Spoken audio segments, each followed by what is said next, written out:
Perkenalkan, saya Niki Mayes Putri, calon guru penggerak Angkatan 8 dari SMP Yulin Pratama, Kota Padang, Sumatera Barat. Dalam video kali ini, saya ditemani oleh Ibu Lydia Taufa Nasrul sebagai Kepala Sekolah SMA Yulin Pratama yang akan saya wawancarai dalam pengambilan keputusan terkait nilai kebajikan sebagai pemimpin. Baik Bu Lydia, selamat siang Bu Lydia. Selamat siang Bu Nike. Bagaimana Bu kabarnya hari ini? Alhamdulillah sangat luar biasa untuk hari ini. Saya minta waktunya Ibu sebentar untuk mewawancarai kasus yang pernah Ibu hadapi di sekolah yang berkaitan dengan kedisiplinan siswa yang masih diterapkan di sekolah karena budaya lingkungan orang tua yang tidak mendukung. Kemudian sebagian besar orang tua meninggalkan anaknya untuk mencari uang di luar kota sehingga kurangnya pengawasan orang tua yang membuat anak sulit untuk didisiplinkan.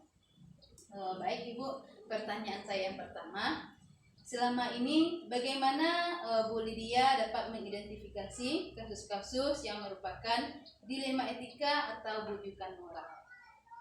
Berdasarkan kasus tersebut biasanya tidak ada bujukan moral yang terjadi karena kasusnya sama-sama benar.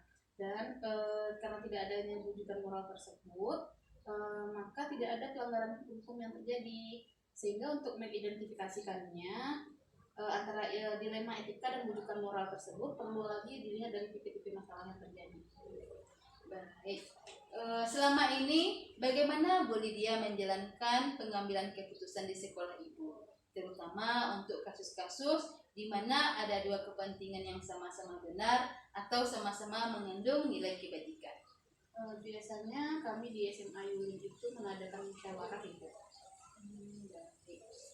Ibu bermusyawarah dengan wakil Kepsek? Iya, kami mengumpulkan semua wakil Kepsek dan beberapa guru untuk mengambil keputusan terkait dengan masalah yang terjadi. Kemudian langkah-langkah prosedur seperti apa yang Ibu lakukan selama ini untuk menyelesaikan permasalahan dilema etika? Biasanya saya itu selalu berkoordinasi dengan para wakil. Kemudian dari hasil yang kita dapatkan baru diterapkan hasil dari apa yang kita musyawarahkan tersebut. Baik. Hal-hal apa saja yang selama ini Ibu anggap efektif dalam pengambilan keputusan pada kasus-kasus dilema etika? Saya rasa hal yang paling efektif itu adalah komunikasi antara para wakil dan keputusan dari guru juga. Baik. Kemudian hal apa saja yang selama ini merupakan tantangan yang Ibu hadapi dalam pengambilan keputusan pada kasus-kasus dilema etika? Pertama mungkin kesadaran para siswanya, yang kedua juga kesadaran dari orang tuanya mengajar di rumah. Ketika orang tuanya tidak bisa lagi dengan sekolah, mungkin agak kurang terciptanya tujuan dari pendidikan yang kita ajarkan di sekolah. Apakah Bu Lydia memiliki sebuah tatkala atau jadwal tertentu dalam sebuah penyelesaian kasus dilema etika? Apakah Ibu langsung menyelesaikan di tempat atau memiliki sebuah jadwal untuk menyelesaikannya? Dan bentuk prosedur seperti apa yang Ibu jalankan? Untuk jadwal tertentu tidak ada. Biasanya kami menyelesaikan masalah itu ketika masalah itu terjadi, di hari itulah langsung diambil keputusan untuk menyelesaikan masalah tersebut. Baik. Adakah seseorang atau faktor-faktor apa yang selama ini mempermudah atau membantu Ibu dalam pengambilan keputusan dalam kasus dilema etika? Alhamdulillah untuk guru dan wakil kami yang kami punya itu sangat komunikatif sekali sehingga mereka sangat membantu saya untuk mengambil keputusan.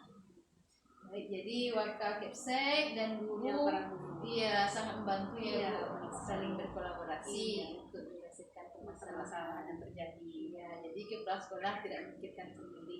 Iya, dibantu kerjasama juga. Iya. Dari semua hal yang telah disampaikan, pembelajaran apa yang dapat Bu Lydia petik dari pengalaman mengambil keputusan dilema etika? Yang harus diperhatikan lagi itu memperkuat rasa kebudayaan di mana pentingnya lingkungan sekolah itu Bu untuk mengambil keputusan tersebut. Mungkin dari kebutuhan siswa, Iya, benar sekali. kemudian kompetensi yang dimiliki Yang harus ditingkatkan juga. Iya. Baik Ibu Lydia, jadi dari hasil wawancara kita kali ini terkait pengambilan keputusan, semoga dapat membuat Bu Lydia rileks karena kita sudah berbincang-bincang terkait kegiatan pengambilan keputusan yang Ibu lakukan di sekolah. Baik Ibu, terima kasih atas waktunya. Terima kasih Bu. Iya. Semoga segera ya Bu ya menyelesaikannya dan jadi guru penggerak ya Bu ya. Terima kasih Bu Lydia. Saya akhiri ya Bu wawancara kita hari ini dengan Assalamualaikum warahmatullahi wabarakatuh. Waalaikumsalam warahmatullahi wabarakatuh. Demikian video wawancara saya dengan Ibu Lydia Taufa Nasrul sebagai Kepala Sekolah SMA Yulin Pertama terkait pengambilan keputusan nilai kebajikan seorang pemimpin.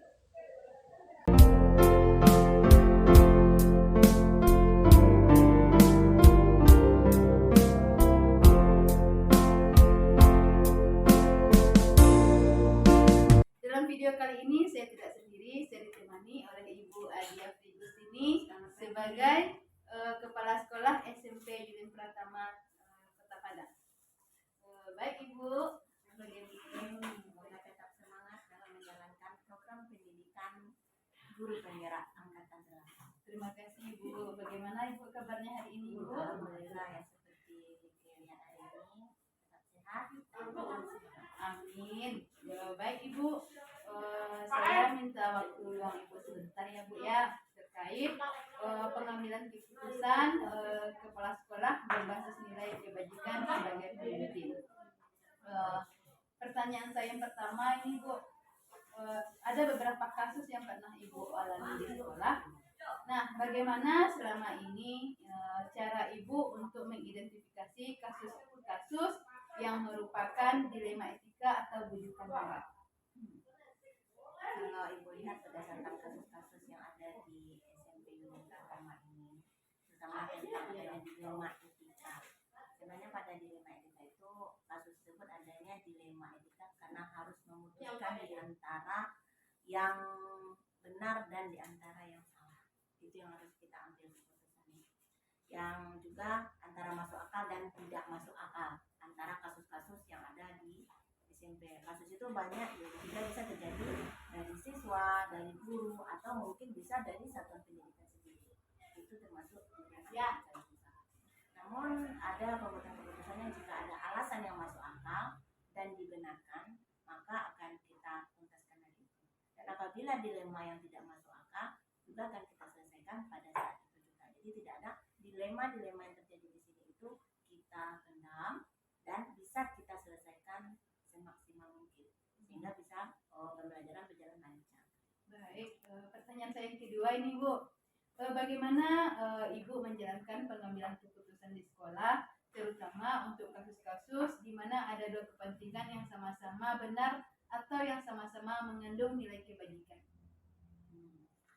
Berarti kalau yang nilai sama-sama yang nilai benar, misalnya ada kasus yang itu benar, makanya dalam menjalankan pengambilan keputusan harus dimusyawarahkan dulu sehingga tidak ada nanti efek di belakangnya. Kan kebanyakan kalau kita ngambil keputusan di depan itu kan ada efek samping di belakang. Jadi sebelum kita tuh musyawarahkan dengan pengambilan keputusan itu. Jadi apa keputusan dan kebijakan kita ambil. Jadi hasil musyawarah itulah yang kita putuskan. Baik, pertanyaan saya yang ketiga Bu, langkah-langkah atau prosedur seperti apa yang biasanya Ibu lakukan selama ini? Biasanya itu langkah-langkah yang saya lakukan dalam prosedur itu mengadakan guru rapat internal. Untuk misalnya ada kegiatan internal, kita adakan rapat internal. Itu mengajak guru dengan forum-forum rapat, misalnya dalam kegiatan rapat kita tetap rapat internal. Sehingga keputusan itu akan kita ambil pasti. Yang keempat ini Bu, hal apa saja yang selama ini Ibu anggap efektif dalam pengambilan keputusan pada kasus-kasus dilema etika? Yang paling efektif itu adalah preventif, tindakan preventif atau tindakan pencegahan. Jadi kalau tidak langsung apa kuratifnya nanti yang pengobatannya itu kita cegah dulu, baru itu. Yang penting kita tindakan preventif. Baik Ibu, pertanyaan saya yang berikutnya yang kelima, hal apa saja yang selama ini merupakan tantangan dalam pengambilan keputusan pada kasus-kasus dilema etika? Tantangan yang saya hadapi dalam menghadapi kasus dilema etika itu banyak sekali. Pertama, kalau waktu kita mengambil keputusan itu kurangnya ketegasan. Jadi pentingnya kita tegas dalam mengambil keputusan. Tapi kalau kurang kita ketegasan dalam pengambilan keputusan, maka akan terjadi hal-hal yang seperti ini. Baik Ibu. Apakah selama ini Ibu memiliki sebuah jadwal tertentu dalam sebuah penyelesaian kasus dilema etika? Dan apakah Ibu langsung menyelesaikan di tempat atau memiliki sebuah jadwal untuk menyelesaikannya?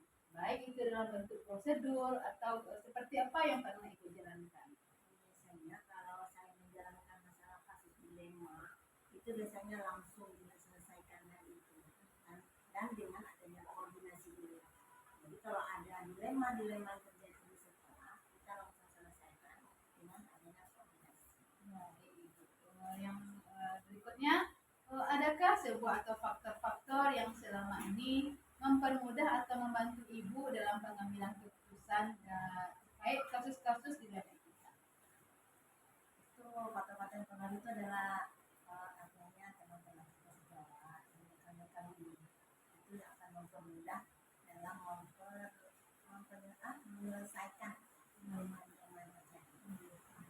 Kemudian ada yang terakhir lagi Bu. Maaf ya Bu ya, agak banyak nih pertanyaan dari saya. Kesemangatan. Iya baik Bu. Dari semua hal yang telah disampaikan Ibu tadi, pembelajaran seperti apa yang dapat Ibu petik dari pengalaman yang pernah Ibu ambil dalam keputusan dilema etika ini? Yang saya ambil dari keputusan dilema etika itu adalah karena tidak semua yang kita anggap benar itu benar. Belum tentu yang kita anggap benar itu benar. Mungkin yang kita anggap benar di kalangan orang itu salah. Nah, jadi kita harus berbijak saja kalau kita orang benar. Tapi kita berusaha yang salah itu kita tidak. Baik Ibu. Semoga setiap keputusan yang Ibu ambil terkait kasus-kasus yang Ibu alami di sekolah maupun di luar sekolah, semoga Ibu dapat melaksanakannya dan menyelesaikannya dengan sebaik-baik mungkin. Baik Ibu, terima kasih atas waktunya ya Bu. Semoga lain kali kita dapat berbincang-bincang lagi terkait kasus-kasus dilema etika yang pernah Ibu alami. Terima kasih Bu atas waktu dan kesempatannya. Semoga sukses selalu ya Bu dalam menjalankan program dan semoga jangan lulus terbaik. Amin. Terima kasih banyak ya Bu ya. Semoga Ibu sehat selalu ya Bu. Baik, terima kasih atas waktu yang diberikan Ibu Adia Fitri ini sebagai Kepala Sekolah SMP Yunin Pertama yang telah melakukan sesi diskusi